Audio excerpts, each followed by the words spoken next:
Welcome to Cinema Chop Shop. Watch, chop, retrofit.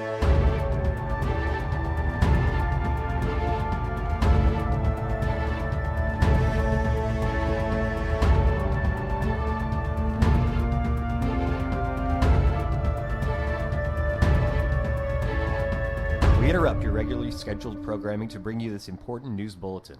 It appears after decades of speculation, the King, Elvis Presley, is in fact alive and well.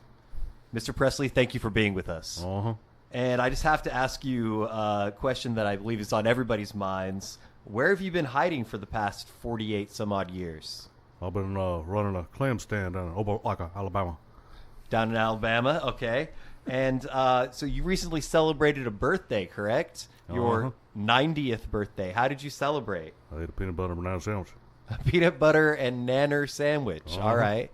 That sounds delicious. And so this is a movie podcast that you're on. And as it is a movie podcast, I have to know, did you have any favorite films of the past year? I did.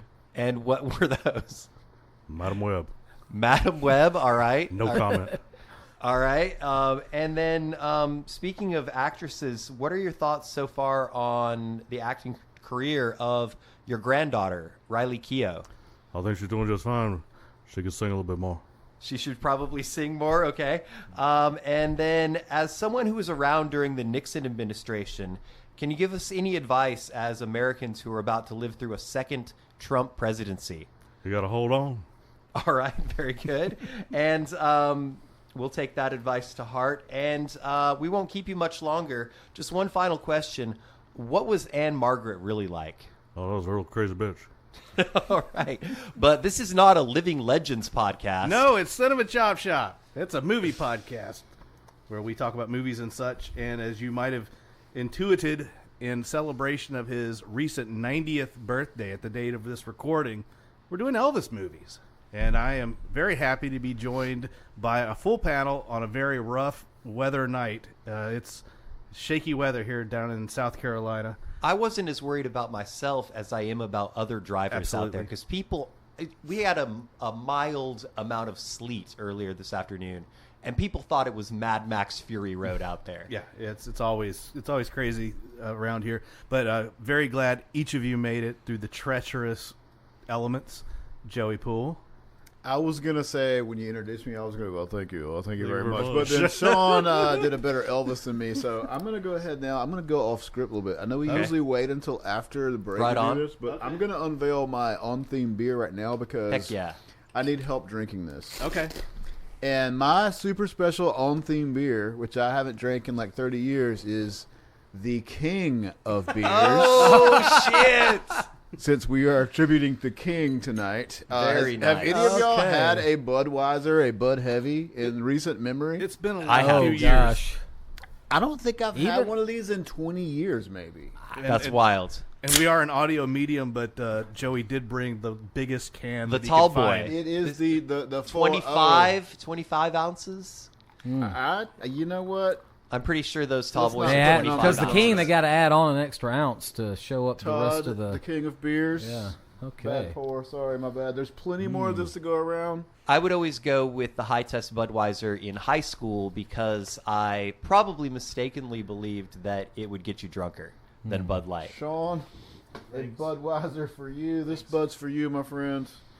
Travis, I'll I sit know this one you out. are Thank you. abstaining, but Interesting. I mean, you can't even find Budweiser in a lot of I places, don't right? think It's you're just Bud missing Light. much with Yeah. this one. All right, I'm looking forward to this. Cheers, y'all. Did you have to drive around to a lot of places to find an No, actual Food Budweiser? Line. They had the big. Okay. That's like a super tall boy. That's not a tall boy. That's the standard size that's for like a Budweiser tall offensive boys. I can lineman. tell you for a fact because I was a big chilada guy. You know, it's not as bad and as those I are thought. the, it was You gonna know, the it's exact size not- of Yeah. the chiladas. It's not that bad. This is probably what Hulk Hogan's real American beer tastes Yeah. like, sort of. As you may have guessed, Todd's with us tonight, and so is Travisito. I'm here. Thank you all for being here. It's kind of weird. We've never talked about Elvis movies. I think the closest we've come to it was when we were doing the beach blanket movies. Okay. Whatever those were.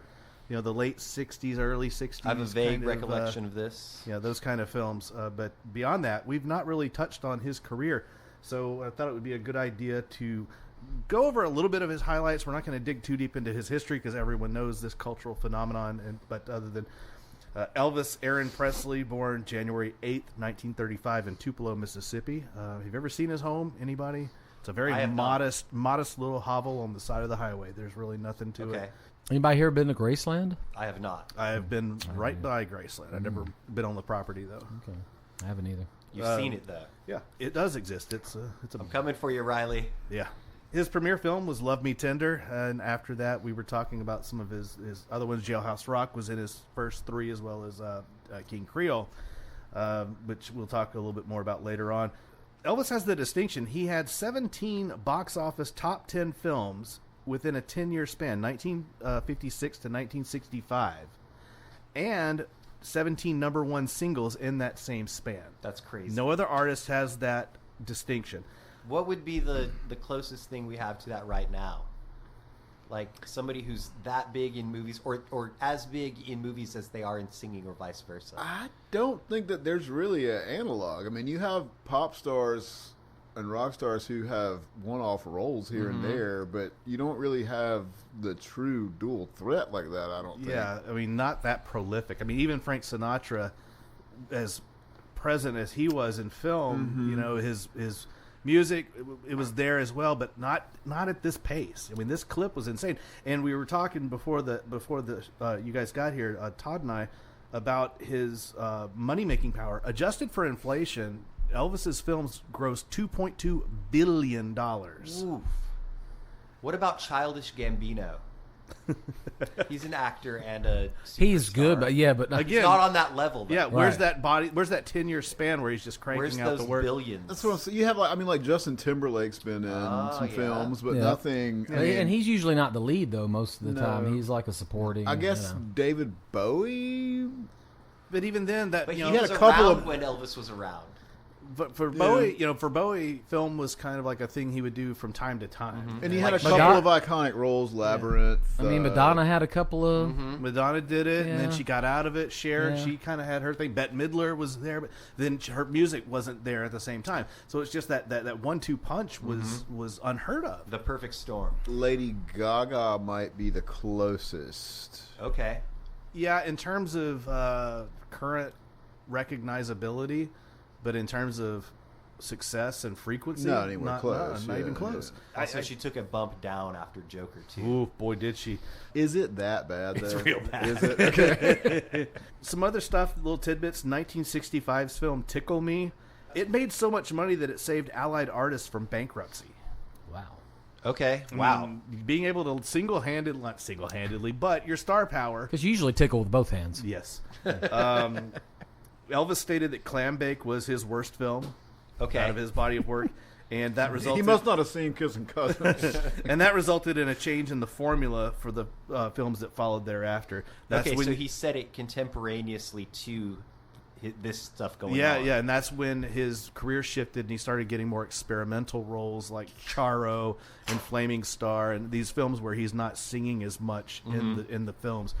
So yeah, all total, he starred in 31 movies. That's not counting his documentaries and concert films. 31. 31. I mean, there are brand actors who don't have that Right. claim. Just worth mentioning. I mean, it's hard for us today, in this day and age, to even fathom just having that cultural phenomenon star power. Topping both the box office and the chart. record I mean, charts. like Bodyguard with Whitney Houston. Did that top both? Maybe, but that would have been a one-off. I think You it know, chopped wouldn't shot have both been- of them. Anyway, I won't dwell on that too much, but just wanted to kind of hit some of the highlights from his career in film, because it's not something that we think about first and foremost, because first of all, he was a musician and an entertainer, a performer. So I gave you all the task of watching a film. Film is being generous. Two of them actually. Well, I did, but the one that we all watched together is a film that came out in 1964. I believe that's correct. Kissin' Cousins. It's a 44% on Rotten Tomatoes. Directed by Gene Nelson. Stars Elvis Presley, Glenda Farrell, Jack Albertson as Pappy. Yep. We'll talk about him in a second. Cynthia Pepper, Yvonne Craig, a.k.a. Batgirl from TV's Batman, Arthur O'Connell, Pamela Austin, and Beverly Powers. It was also shot in Panavision. It was. And that was another thing that was really nice about going back and watching. You saw a lot of CinemaScope and a lot of Panavision films. Those are always a blast to watch. Who wants to give us the summary of this movie? Okay. I mean, I can give you what I give you a concise I've got one. one blank spot that I need to know about. So basically, we've got this mountain in the Great Smoky Mountains called Big Smoky Mountain, and the military wants it to build a missile silo. And they've attempted in the past to acquire a lease for the land from the family that owns it, the Tatums. And they've been unsuccessful thus far. And there's kind of the Tatums are regarded basically as hillbillies, backwoods folk that won't listen to reason. They're the original Tea Party. Okay. They are anti-government. Very much so. They hate the army. They don't want them anywhere near. And the worst kind of government is revenuers, because they are, in fact, moonshiners. The guy who's in charge of this operation... Who does the government turn to head up this operation?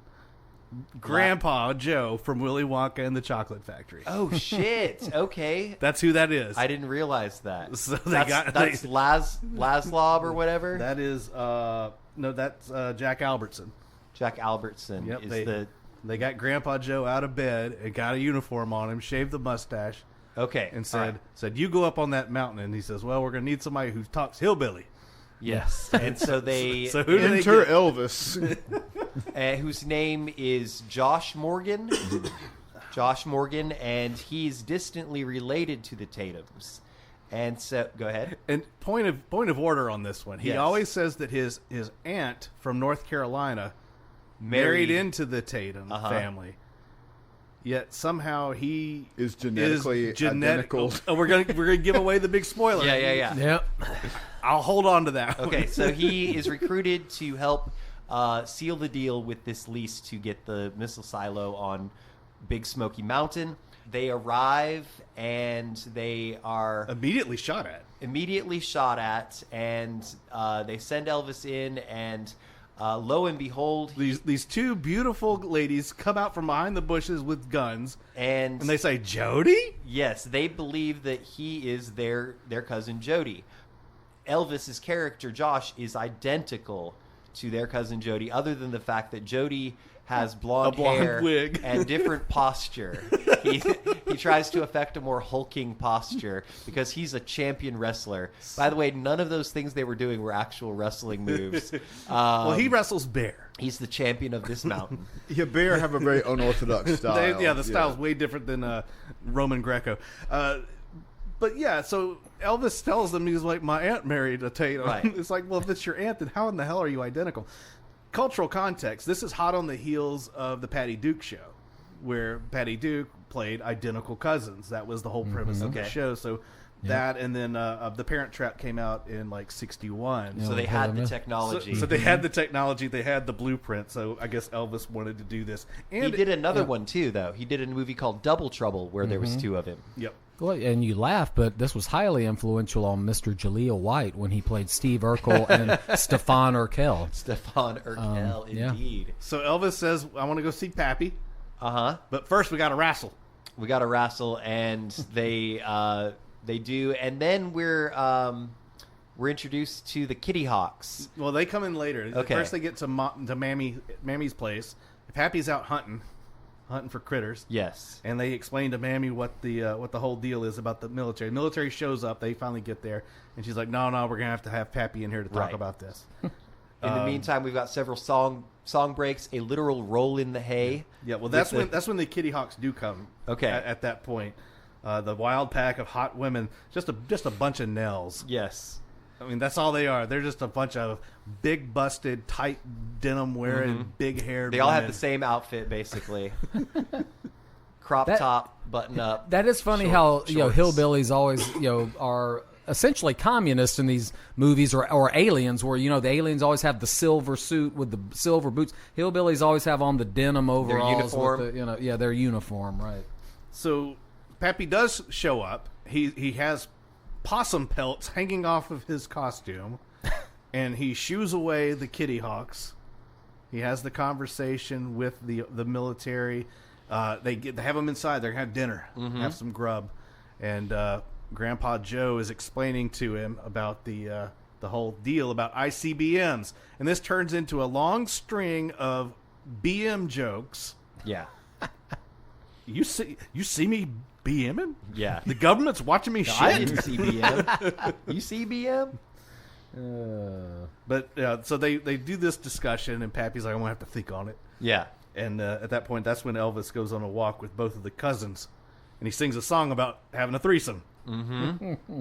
Yeah, a lot of metaphorical menage a trois in this. Mm-hmm. He kisses the blonde one first, and then he confesses to Yvonne Craig that she's the one that he wants. Right. She's the one of his biological cousins, and she wants to kiss him, but he has to sing a song about kissing first, which is frustrating to Yvonne Craig, I guess. Yeah. And so, meanwhile, the platoon of soldiers have set up camp at Porcupine Flat. They're trying to get the wheels turning on this deal. It needs to be done within 7 days, or else the guy in charge is going to be restationed in, topically, Greenland. So before they can convince Pappy goes off. Is he going off hunting again? I missed something right here in the middle. How does Pappy end up in the tree? I think he had some traps to set or check or something like that, and then he ends up treed. Yeah, like a yeah. coon. And at some point, Elvis takes the girls into Knoxville, Tennessee, to go do Get some them shopping. bikinis. They come back all modernized and civilized, and that makes Mammy mad. She's looking at their makeup. She has like a little can of powder. She's like sniffing it. She goes, "Looks like flour." A lot of good old timey jokes and references. Of course, it needs to be said that the military, when they showed up and the Kitty Hawks were there, the Kitty Hawks are like these other hillbillies that just don't have male children for some reason. They're all women. They're all the same age. They're all horny women. Yes. So obviously, they're all sexed up kids. When they see all these army guys, they're just going crazy. And of course, Grandpa Joe has I don't want to call her a secretary, a stenographer, a typist, or whatever, a woman, and that's the one that Jody falls for, the cousin to Elvis, and he's got the hots for her. And the second in command is infatuated with the blonde cousin. Yes, because there's going to be 3 weddings, right? Yes. Their views on the military coming and taking their land are completely valid, and they're lucky they had moonshine, because otherwise we would have had a real Ruby Ridge situation going on here. Yes. A very libertarian slant here. So it breaks out into a giant hootenanny. Like if you've ever seen the film Little Abner, this is exactly like Little Abner. That's what a lot of the critics kept bringing up was Little Abner. Yeah, it's like a stage play. It's like this camera way up, and you've got this big giant dance floor where they do the whole dance number. And then there's the scene. This has got to be like spank bank material for Quentin Tarantino. The song about feet. Oh yeah, where Jody, the blonde Elvis, has a song where he's singing about feet, and they're like all these women lined up on the fence with their feet in the air. Yeah, that's another thing I was going to say about the name Jody. That is Army slang for the dude who fucks your wife when you're shipped out. So I'm wondering if that was already a term when this movie came out, or if this movie and the character's name was maybe an influence on that term coming around. Yeah, because Josh was in the military. Jody was not. Jody was back home on the mountain next to all them Kitty Hawks. Pappy finally gets down from the tree. They have to rescue him, and then he finally realizes they need to get down to brass tacks about this whole discussion about the missiles and whatnot. And so they decide to have a moonshine contest with him and I'm just going to call him Grandpa Joe because that's who he is to me. And he becomes he goes full Weekend at Bernie's at that point. Yes. Like he is shit-faced, comatose. And that's when his superior shows up. Yes. And they're propping him up, the second in command, and is Elvis helping him up? I can't remember. They're basically doing the Weekend at Bernie's thing, trying to make him salute over and over. Jaleel White, Weekend at Bernie's, highly influential. Y'all aren't giving enough credit. And so they go and Josh and Pappy go and discuss everything over a game of checkers. Yes. They're thinking very, man's game. Yes, very serious about it. Not chess. Yeah. So they finally come to terms, and of course they realize that they can do this as long as the army has their own separate entrance and they never cross paths, et cetera, et cetera. No, not et cetera, et cetera. The thing that convinces Pappy is that they say that they'll have a military patrol and no government personnel will be allowed on their side of the mountains, which includes revenuers. The IRS, that's right. And that's what sells Pappy on it. And then it all ends with Elvis, with the big philosophical summary that aren't we all just cousins in a way? Yeah. That's actually the chorus of the song that he sings with the two of them on screen at the same time, but the back of one is facing camera at one time and then they switch. So this is essentially Elvis's Oppenheimer. Yeah. I have become death. Fucker of cousins. Jesus. I think that the producers of those Ocean Spray commercials with Raffi in the 90s did a lot of research into this technology too. You guys remember those commercials where there was two Raffis? You're going deep with Ocean Spray. I do remember them, but I hadn't the thought of them in Elvis years. wrestling himself reminded me of Kurt when he wrestled himself in Star Trek, the original series. So there's our summary. Guys, Typical what did humor. you think of the film? Flaming garbage. I thought, I concur with Travis. I mean, I think it's going into this. I had seen a handful of Elvis movies, and this confirmed all of my lower expectations. Your worst fears for them. I don't know.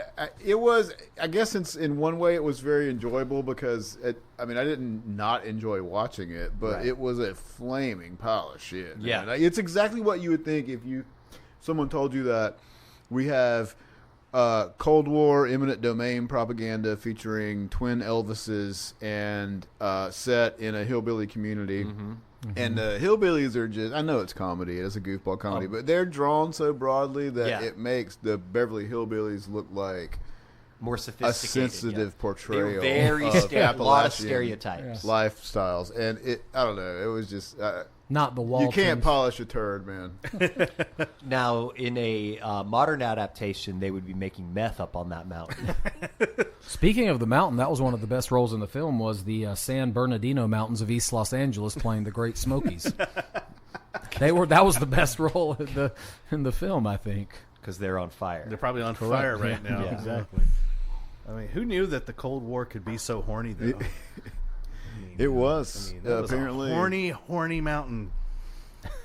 It was. I was a little bit surprised by how much innuendo was in the movie, which probably played as kind of shocking at the time. Yeah. I mean, Elvis was whitewashed rhythm and blues sold to white suburbia, but I would imagine that it came across in a much different way to his target audience at the time than it did to us. Yeah, I imagine that horny kids watching this at the time really enjoyed all those skimpy outfits, and it probably gave them the idea they could convince their gal to go roll in the hay after the movie. You know what I'm saying? It plays like an Archie's comics kind of thing. Okay, There's yeah. very little in the way of character development. There was zero romantic development, yet he was like throwing in with his cousins like right off the bat, like I'm sold. And That's like, actually pretty good. yeah. Who do you want, the Archie. blonde one or the brunette? Yeah. And it's like flip a coin, and there you go, Elvis.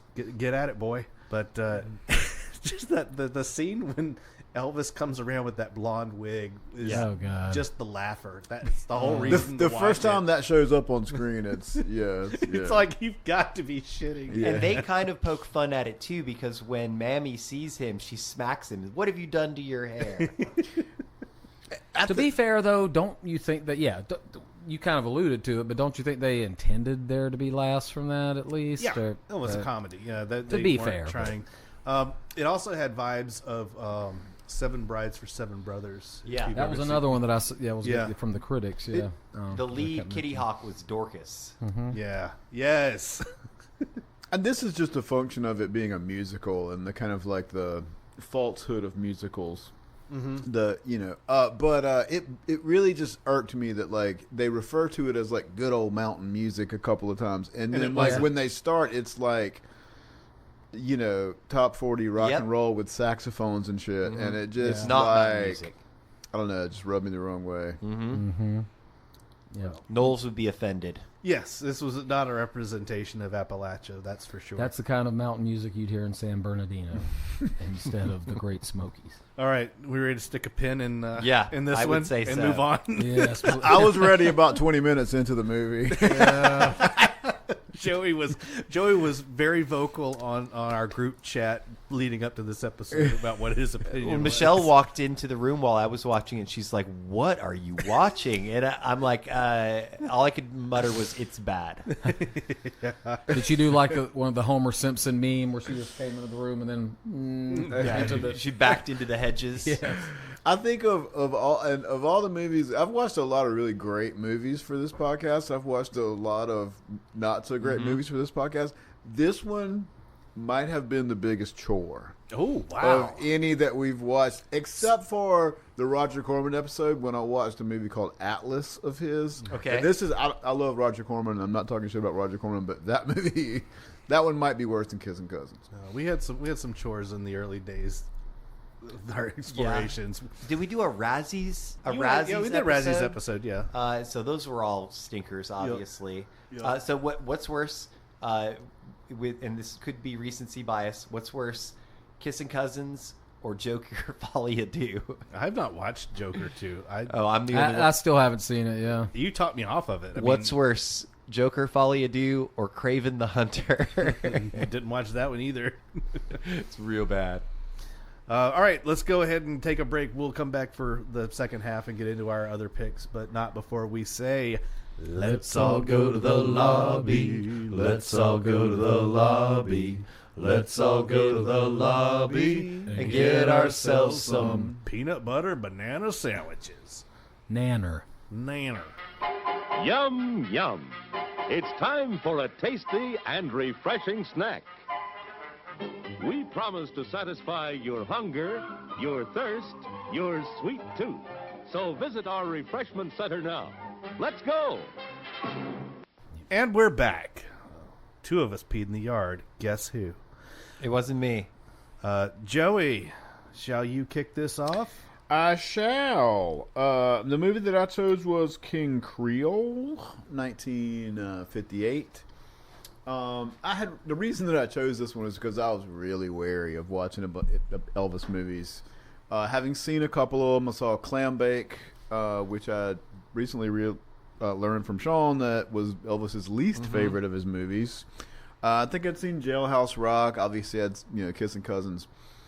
I was really kind of wary of watching another one of those. This one kind of had a reputation of being one of his better movies, and it did not disappoint. Okay. It's kind of early in his film career, 1958. I think it was his third or fourth movie, right after Jailhouse Rock, I believe. This one's kind of an outlier in Elvis's filmography. It's essentially a film noir, kind of shoehorned into being an Elvis vehicle, for better or for worse. And the thing that kind of struck me about it most is that Elvis acquits himself pretty well as an actor here. There are times when it seems like he's reading lines. But he's not an actor. He's a rock star, and he's doing pretty well here. This is a film noir set in New Orleans. Elvis plays Danny. He's a high school senior who is moonlighting, cleaning up in a nightclub early in the morning before school, shifts before school, to support his family. His dad is kind of chronically underemployed. He's got a sister too. He's a pharmacist, right? The dad? He's a pharmacist, yeah. And one morning before school shift, Elvis is cleaning up while a couple of local gangsters are kind of closing the joint down and harassing the bartenders. And they kind of cajole him into singing a song because the real talent has left for the evening. And he sings a song, and of course he's fucking Elvis, so he kills it. And one thing leads to another. He gets kicked out of school, and he starts a career as an entertainer, singing in the nightclubs. He gets kind of caught between two rival nightclub owners, the one that he's been working for, who treats him pretty well but can't really get him to that next level. And then the other one, who is played by a young Walter Matthau, is kind of a local gangster who tries to take Elvis under his wing. He runs afoul of him, though, because Elvis doesn't like the way that he treats his... Is there a diplomatically correct term for sugar baby. No. They're His Elvis. kept woman. Yeah, His Elvis kept doesn't like the woman. way that he treats this woman, and they kind of get into it. He runs afoul of them. In the midst of this, he falls in love with another woman too. There's a whole love triangle thing. Ends up on a really sad note as a true film noir. Have y'all seen this movie? I watched it. It works as a film, not just as an Elvis vehicle. Yeah. He sings in it. It is a musical. There's a couple of musical scenes, with the exception of the very first scene, which is full-on musical. I believe all the musical numbers, though, are him performing. Him performing in the club, yeah. Okay, so it's diegetic. Yeah, exactly. Except for the very first, where there's a black lady singing this song about crawfish. Oh, we'll talk about that in a minute. Yeah. But, this is a film that I feel like we might be having a different conversation about Elvis's movies, and obviously they were wildly successful. Sean just gave you all the numbers at the top of the podcast. But I feel like if his handlers and his agents, and I guess Colonel Parker controlled a lot of this, had kind of pushed him into more films like this and more roles like this, he might have been... We don't really think of him... We don't take him seriously as an actor. Yeah. Despite his wild popularity, obviously. But I think that could have been different, because he does pretty damn well with it here. Okay. And and I think in the movie I'm going to talk about, he acquits himself well too. And I was when Sean and I were talking before the podcast, I sort of contrasted his career with like Frank Sinatra, for example, who was a similar, more known for his music. But Sinatra, though, was able to get into some quote unquote classy films, Like the Manchurian Manchurian Real Candidate. meaty Yeah. roles. Yeah, really meaty roles, and that didn't happen for Elvis. So One thing that Joey overlooked in the film is that the one of the members of the love triangle, the main squeeze of Walter Matthau, is played by Carolyn Jones, a.k.a. Morticia Adams.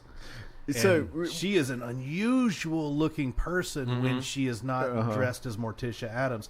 great character, too. She by the kind way. of has like this Amelie kind of look about her. So picture 1958. She's borderline beatnik in her look, but not in how she's playing out the role. It's almost like she's like the earliest goth girl. It's really, really interesting to see that character on screen, especially contrasted by the other girl that Elvis has a shine to, which is a much more safe play. And we talked about this on the podcast before too, but I think I have like this like sort of undiagnosed borderline face blindness disorder. And we were talking about this today. Before I came over here, I was talking to my wife, and I was kind of looking back over the movie, the stats of the movie to talk about it. And I was like, oh yeah, by the way, did you know Sean told me that was Morticia Adams? And she's like, she watched it with me. We watched it on Christmas Day actually, and she's like, you didn't know that? And I was like, no, I would have lived my entire life without knowing that was Morticia Adams. Had Sean not told me. So, yeah. But I wish they wouldn't have shoehorned him into all these like kind of goofball, teeny bopper kind of movies. He could pull off. I mean, this is, it's not a great film, but it's a pretty damn good one. It really and it plays. works. It plays like one of those moody, broody James Dean kind of roles. Yeah, it has like I was gonna say like what's the Marlon Brando vehicle? The Wild Bunch, Streetcar Named Desire. or Streetcar Named one of those. Streetcar or Waterfront. Yeah, he could have easily fallen into that kind of role, but obviously they wanted him to be more shiny. yeah, There's or giving him like kind of some prominent secondary, character actor type roles. No way, no. He's got. It was all about the billing. They were milking that cow. Yeah. True. This is a movie. Elvis is somebody. I mean, I don't mean this to disparage the guy anyway, because it's popular in the 21st century to kind of look down on him as like, as I said earlier, kind of like the whitewashing of like black music. That's true, but I mean, just as a pure talent, man, just that voice alone is a force of nature, and the guy just oozed like charisma and sex appeal. I mean, he was a star. That he was objectively very, very good looking. Yeah, exactly. And in this movie, though, that anything from this era is not going to age well. The sexual politics of kissing cousins being what it is, and that's present in this movie too. But there's something about this movie that I've been thinking about this a lot, and I don't know how to take this. The movie opens, as Sean mentioned earlier, with a musical number black residents of the French Quarter in New Orleans, and they're singing a song. It's kind of a Dixieland jazz tune about crawfish and about New Orleans foods or whatever. And at first I thought, wow, this is kind of progressive. They're actually giving, some credence to like where this music came from. And then once that goes away, there's a line after it where his sister says, as Elvis gets through leaning out the window and singing along with these black residents of his neighborhood, his sister says something like, Pa's gonna get mad if he sees you hanging out with him or whatever. But on the one hand, I'm like, okay, this is an acknowledgement of like all that kind of thorny stuff, but then once that goes away, there's not a black face on the screen really at all, literally at all. I was kind of disappointed too, because I was like, oh wow, that really does look like New Orleans, and then it becomes just no. I thought it was interesting that they had to move to the French Quarter because Dad lost his job. Now, I mean, it's a pretty expensive place to live. It. Yeah, no way. Another thing I noticed about this, I admit I haven't watched the movie. I need to. It sounds good.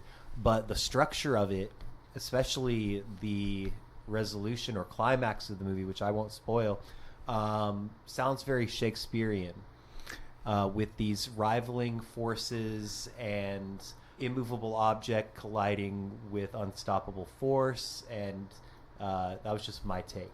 It lives up to the darkness at the heart of film noir. Okay. Yeah, without too much of a spoiler. Yeah, it does. Yep. Check this one out. It's worth it. Okay. Todd, do you want to take over with yours? So the movie I did is called Flaming Star, and so when I picked this, I did it because it looked like a potential landmine. I was like, okay, I got it. We got to check this out. So we'll start off with kind of the basics, which is that Elvis plays a character named Pacer Burton, who is half Indian of the Kiowa tribe. And Sean, I can't even. Do you remember how they pronounced it? They Sean? said Kiowa. Kiowa. Okay. Let me interject for a second. There's a lot of speculation that Elvis was, in fact, Native American or part Native American, and then that's something that like his handlers would not allow anybody to mention because Chickasaw Indians in Mississippi were very prevalent in that part of Mississippi, and so it's entirely possible. Yeah. And there were definitely... And white people. We like to fuck. Oh, yeah. There were definitely cringy parts of this movie, although not quite as much as I was expecting. About average for what you would expect for the time. So basically, Elvis plays the part of the Burton family. His mother is full-blooded Kiowa Indian. Her father runs ranch in Texas. He keeps relations, though, with the tribe. Through his mother, and at some point in the movie, and to be honest with you, and did you catch what the motivation of the Kiowas were for the attacks they start on the white settlers, other than they were angry at them for infiltrating on their land? I mean, I guess probably that's that what it whole was. genocide thing. Yeah. But I mean, I haven't seen the movie, but correct. But I mean, they didn't play it up in the from the film perspective. There was a speech in the film about the land grab.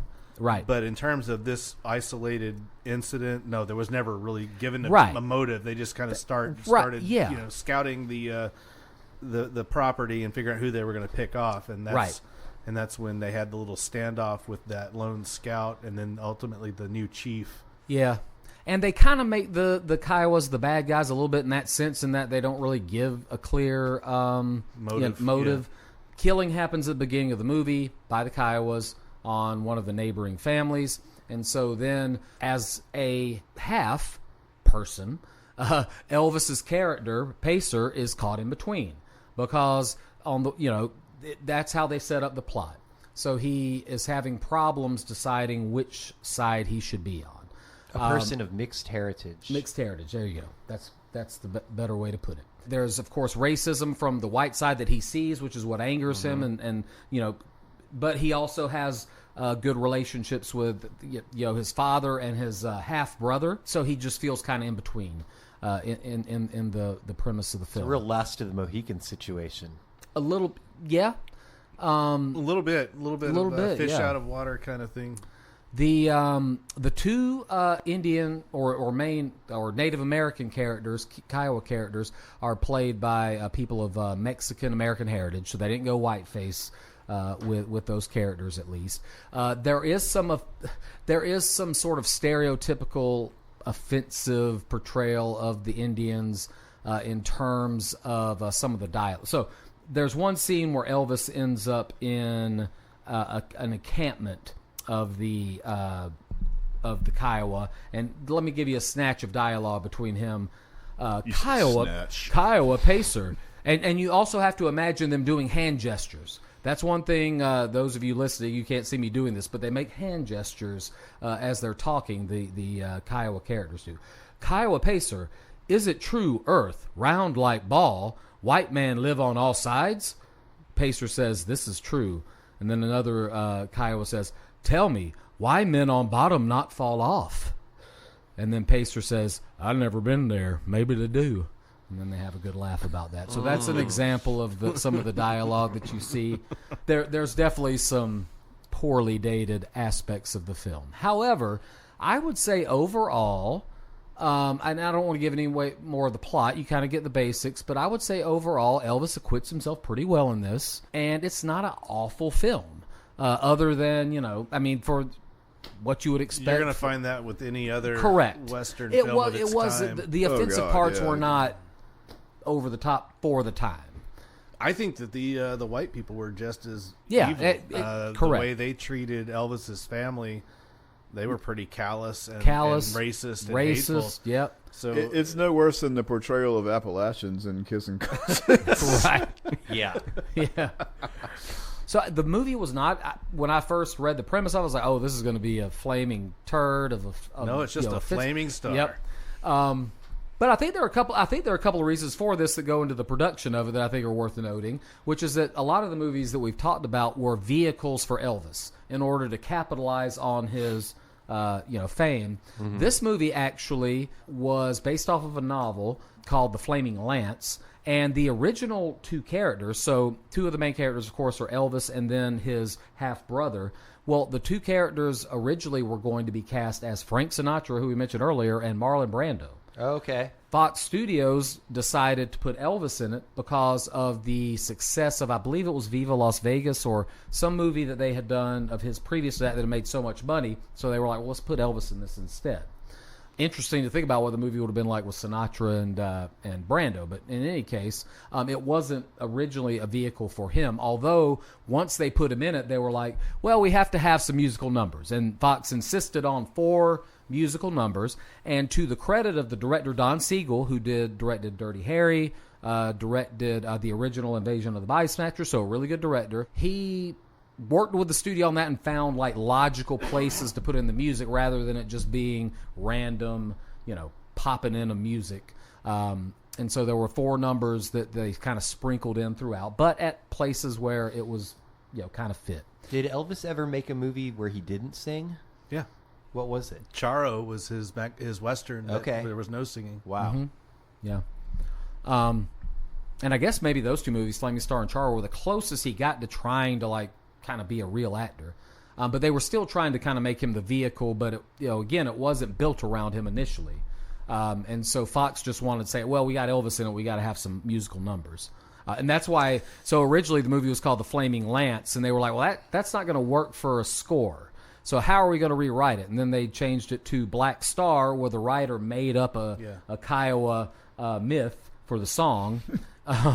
And then they were like, well, let's go. And then it ended up being Flaming Star with the same lyrics and stuff. There's some good stuff in this movie. If you want to see Elvis's acting tested, and again, not to get too deep into the plot of what happens, but he has to deal with some family strife. Yeah. And I think that he does a pretty decent job of it, for sure. He acquits himself very well, Yeah. I think. He was not, it wasn't an embarrassment. And the fact that it wasn't a vehicle built for him, I think, showed that maybe there were a little bit more, as Joey sort of alluded to earlier, probably had a little bit more chops than he was given credit for and just wasn't allowed to kind of,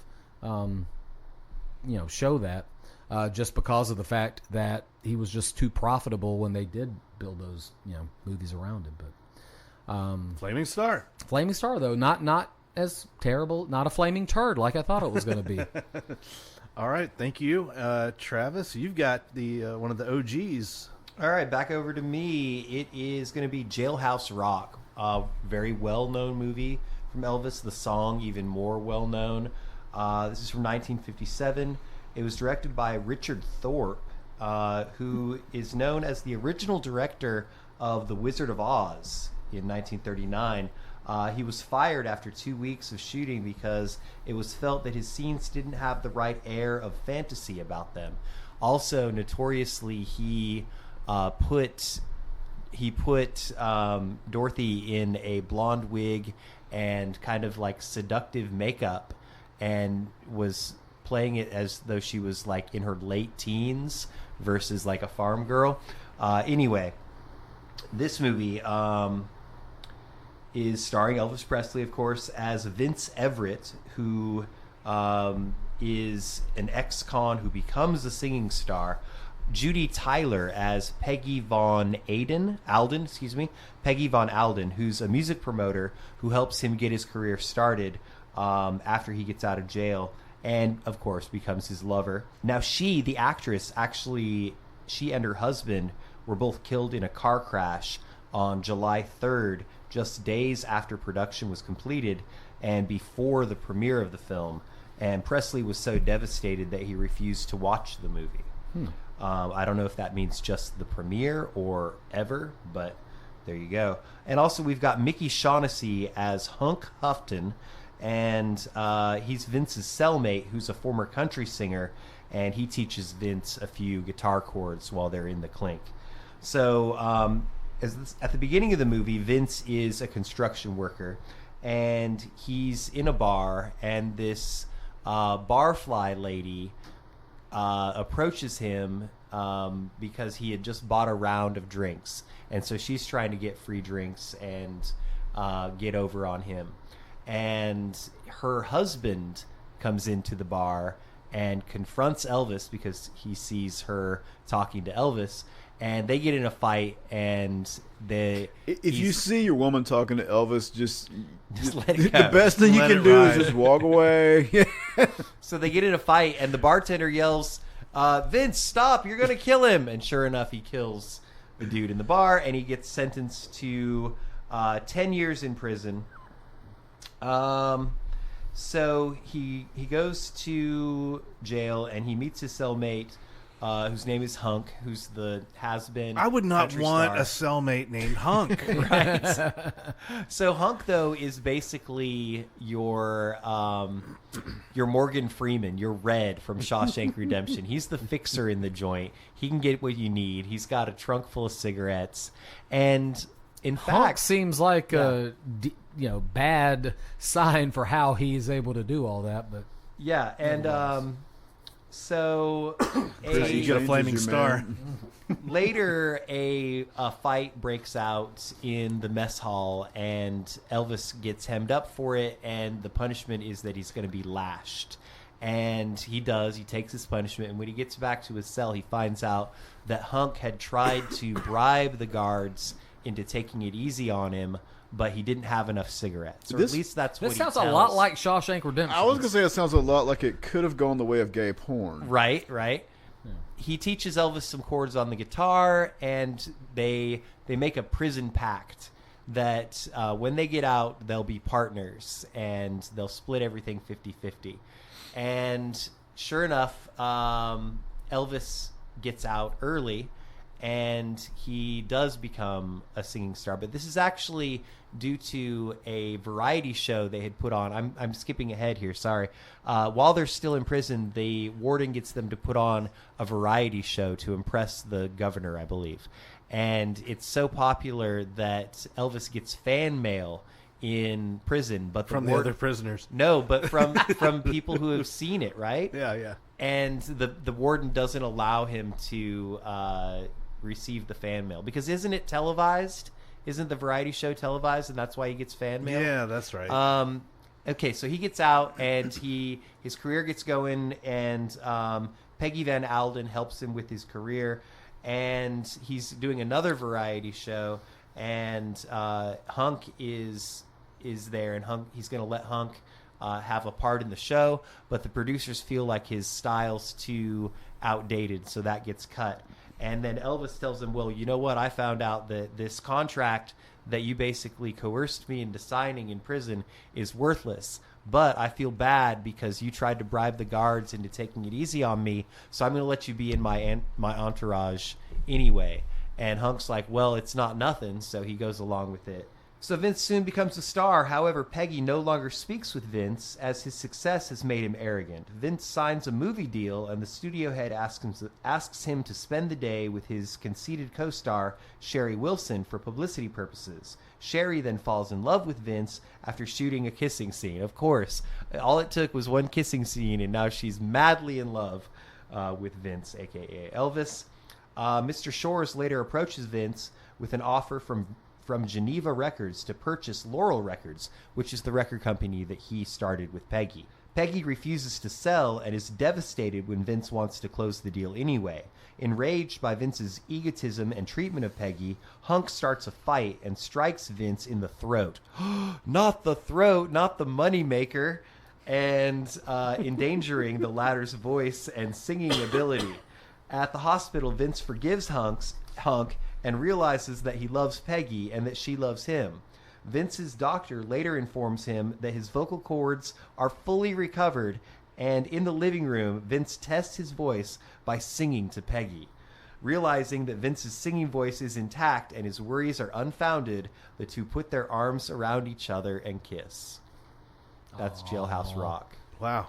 And it really is, like, if you think about it, it is kind of a blueprint for Shawshank Redemption. It really does. It sounded like you described the sisters with Boggs. Remember that? Yes, and the fact that they become friends if allies in prison, and they have an agreement, and the younger, more naive one gets out first, and they meet up again after, and it's kind of wild.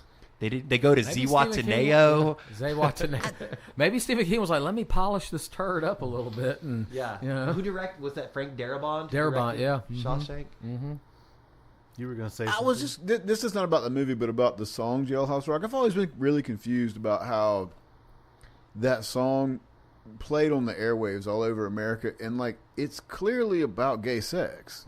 Number 37 said to number 3, you're the cutest gal bird I ever did see. Let's ride. Have y'all ever? Is there a co-ed prison anywhere in the fucking world? I mean, how is that like make it in like the 1950s? How is that like is the voice of the song supposed to be from a female observer's perspective? That would arguably even be more progressive. Okay, a female observer who likes watching male slide cons that right by him. I guess. Wow, the innuendo. Yeah, slide it right past.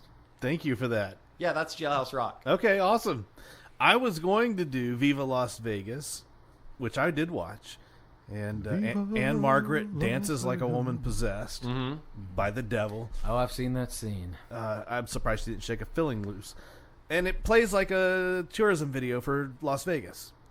So instead, I'm going to talk about Blue Hawaii.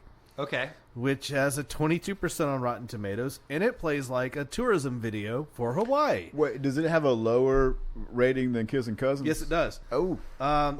Directed by Norman Taurog. Tower Records. Starring Elvis, Joan Blackman, Angela Lansbury, Jenny Maxwell, Nancy Walters, Christian Kay, Pamela Austin, and Howard McNear, also known as Floyd the Barber from Andy Griffith's show. I wonder if Lansbury kept that on the old CV when she went for other jobs. Do you think Elvis and Jessica Fletcher ever got it on? Just wait. So after being discharged from the U.S. Army, cool guy Chadwick Gates returns home to Hawaii. Following several years of strict military life, Gates wants nothing more than to hang loose and surf all day. His family pressures him to work for the family pineapple business. There's always money in the pineapple stand. It's essentially, it's essentially Dole. Nice. His dad works for Dole. Much to the chagrin of his snobby mother, played by Angela Lansbury, Gates lands a job as a tour guide at the same company where his girlfriend, Maylee, played by Joan Blackman, also works. So, first of all, we're going to break this down. it is a tourism movie for Hawaii. Angela Lansbury plays his mother. She is only 10 years older than Elvis Presley. So it was weird. Okay. Pretty clear that they were very close in age. But to answer your question, yes, Joey, they did hook up, and she performed her signature sexual maneuver, the Fletcher. You'll have to tell me what that is after the podcast. 'Cause I mentioned that Howard McNear is in it, the guy that played Floyd the Barber. Elvis gets back from the army. He wants to hang out with his beach friends. His beach friends are all native Hawaiians, which that drives his genteel mother crazy because they're from Georgia and they got moved over to Hawaii to run the Hawaiian part of the produce business. This would be the pineapple part. And the plan is for Elvis to take a job at Dad's company. And Dad's more progressive. Dad's like, Mother, let him do what he wants to do. And she's like, oh, no, he's got to work for the family. And so she has certain expectations for Elvis, and Elvis just wants to be a beach bum. And, given... Saved by the Bell ripped off this episode. Saved by the Bell goes Hawaiian. Yeah, probably. So Elvis takes a job as a tour guide for his girlfriend's hotel that she works at. And it is this giant hotel, and Floyd the Barber is his boss, and he is literally the same character. It's really funny. But one of his first jobs is to be the tour guide for this chaperone and her 4 high school students. And they're all girls. And the teacher is a very young, attractive teacher, which drives his girlfriend crazy. I don't know why she's so insecure about their relationship, but such is the case. And he takes them on this tour of Hawaii, and there's this one girl in the group who's just a sourpuss. She's just angry. It's just a bad disposition. And gripes and complains the whole time. But behind closed doors, whenever she has a private moment with Elvis, she throws herself at him. Mm-hmm. She just needs to get laid. She's 17 years old, and she just wants a piece of that Elvis action. She wants a hunk of that burning love. And so this whole thing progresses over the course of several days of Elvis being the tour guide. They end up going to another hotel on another island, Kauai, I think. And they have these little, not huts, but they're little hotel rooms, I guess. And Elvis has his own private room. And the girl sneaks out of the girl's room and gets into Elvis's room and throws herself at him again. And she has taken one of her fellow classmates' little not a negligee, but like a house dress kind of thing that is kind of sheer. And she's stolen another one of her classmates' perfume to make herself more attractive to Elvis. And I only bring this up because of the sheer inappropriateness of it all and where it's going to lead. And so the 2 classmates show up, and they're like, she stole my this and she stole my that. Have you seen her? And she's hiding in the room, even though he tried to throw her out. And so they're having this big confrontation, Elvis and 3 minors in his room by himself. And then the chaperone comes around because the girls are missing or something, and he has to play it off like he hasn't seen them. At this point, the girl that's been throwing herself at Elvis takes it upon herself to escape out of the bathroom window and starts running off. And then the other girl's like, oh, my God, she's gone. So Elvis, for some reason, it's his job, I guess, goes and pursues her by himself along the beach. And she runs out into the water fully clothed and goes out swimming. And he's like, she's in danger. I'm going to bring her back. So he gets her and brings her back. And at this point, Elvis thinks that the proper thing to do would be to throw her over his knee and spank her. Oh, my God. So Elvis spanks a 17-year-old who has been throwing herself at him. And this is okay. It was a different time. It was a different time, man. This is okay in Blue Hawaii. Mm-hmm. So, yeah, that... He gave her what she wanted. So that's why I chose this movie over Viva Las Vegas. It's crazy. It's really interesting. Not a good movie. No, I don't recommend you watch it. But I thought it was funny and a thing that I saw. I wouldn't have realized that this was that much of a stinker. It has some very mainstream. It's got some great musical numbers. It plays into the whole tiki thing back in the day that was really popular at the time. It also stars one of the high school girls is the same girl that played the blonde cousin in Kissing Cousins. Oh, so she's in this movie as well. So was the spanking scene the climax? No, it wasn't the climax. It was just something he did. For but Sean, it was. For a He modern doesn't actually audience, know what happens in the rest of the movie. He turned it off because he was done. For a modern audience, yeah, it is kind of a scandalous thing because it was just like, this is not appropriate. How is this okay?